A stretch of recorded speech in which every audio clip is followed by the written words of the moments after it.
Hello, everyone.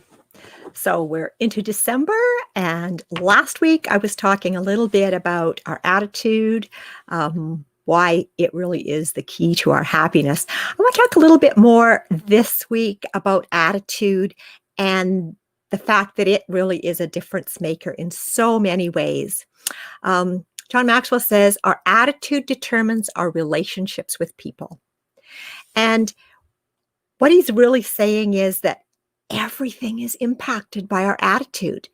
Uh, we are not successful in our businesses, in our Plexus business, unless we're able to connect with people. It is the key. And using that key, unlocking that key, is our attitude. So, Stanford Research Institute says the money you make in any endeavor is determined by 12.5% of your knowledge and 87.5% your ability to deal with people. So, people knowledge is the biggest key to your success. Teddy Roosevelt said the most important single ingredient to the formula of success is knowing how to get along with people. So, attitude first. Until we walk in the other person's shoes, see life through their eyes, we'll be like the man who angrily jumped out of his car after a collision with another car, and he said, "Why don't you people watch where you're driving?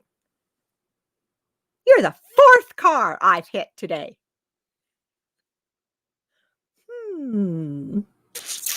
What's the common denominator there? Our attitude determines our relationships with people.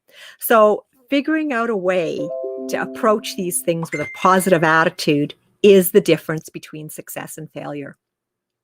There's lots of history's achievements that will explain or will amplify that statement.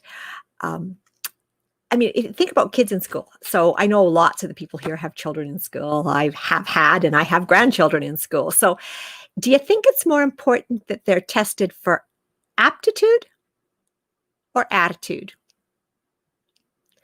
It's kind of an important thing to think about because the president of Yale University once said, always be kind to your A and B students. Someday one of them is going to return to your campus as a good professor. He said, and also be kind to your C students. Someday one of them will return and build a $2 million science laboratory. And now it's probably a $2 billion science laboratory. So if you really look at and reflect on people, you'll see there's the difference is attitude. The big difference is whether it's a positive or a negative attitude. Most of our sports teams and coaches are aware that it's our attitude at the beginning of the task that affects its outcome more than anything else, more than our knowledge, more than our how-tos, more than anything. It's all figure-outable, right? With the right attitude.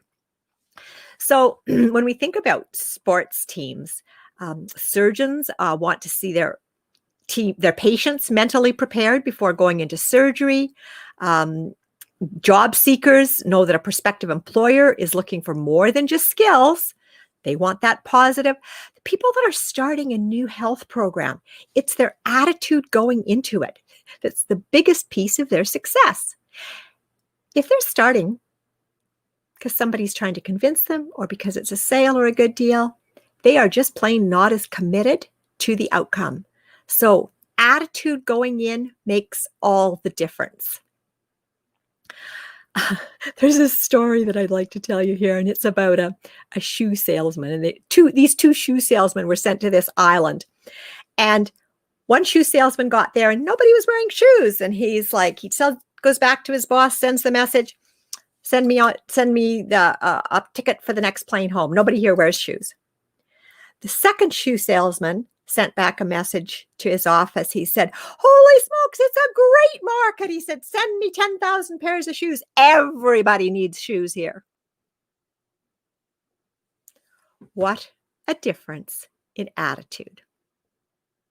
So think about your attitude before you pick up the phone, before you send a message, before you start the conversation, because the result will likely depend in a big part on your attitude as you begin. Have an